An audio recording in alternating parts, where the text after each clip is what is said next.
I'm Jane, I'm from Abundant Glass. I'm a glass artist and I draw and I cycle, and all of that informs my work.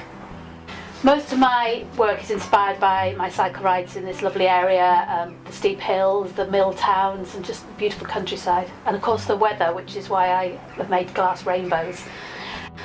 My work really took off when the Tour de France came through the valley. I've cycled up some of those mountains in France, and those guys, they can cycle up those hills faster than I can cycle down.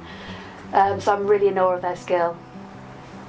The fact that they were cycling on local routes around here that I already know was just so exciting, and I decided to try and do something about that with my work.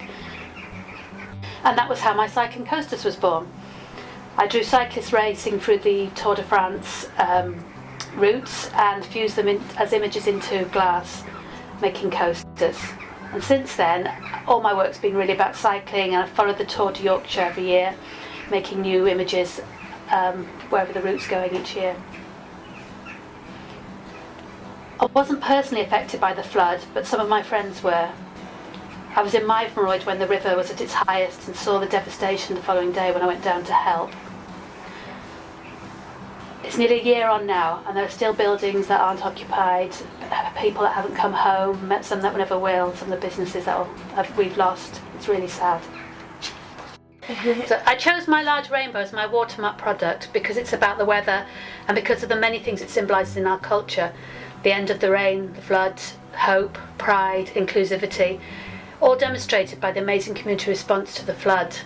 And it's been really good for me being part of this. I've sold, I guess, about 15-20 rainbows over the last few months, 8 of which were an order for the Environmental Agency, which came directly from the Watermark advertising, so that's been good for me. So it's really good that I'm benefiting from it, but also able to give something back. For anyone buying my rainbow, I give 10% of my income from that to the Watermark Fund.